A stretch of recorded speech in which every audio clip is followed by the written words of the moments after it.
Okay, so we're going to do some examples of where you might see fractions in real life. So in this case, we're looking at distance, so kilometers. So I want 3 2/5 of a kilometer in meters. So if I know that I need to go 2/5 of a kilometer, I have to figure out what that is in meters, because 2/5 of a kilometer, I'm never going to see that on my dashboard or on directions, anything like that. So I just need to convert that. Okay, so let's first think about this. So 3 2/5 of a kilometer. Now, how many meters is 1 kilometer? 1,000 meters equals 1 kilometer.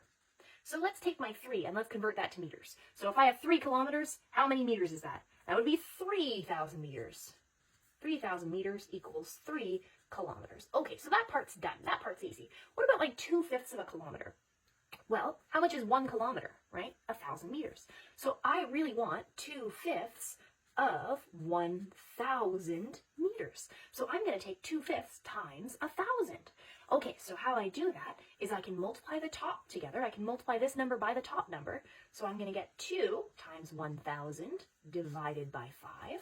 Okay, so 2 times 1,000, what's that? That would be 2,000 over 5.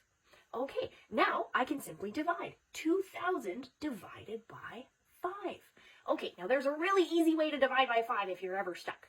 All you do is divide by 10 and then multiply it by 2. So divide by 10. To divide by 5, divide by 5, divide by 10, and then multiply by 2. So I'm going to take my 200, divide it by 10. That would give me 200, and then multiply by 2, which would be 400.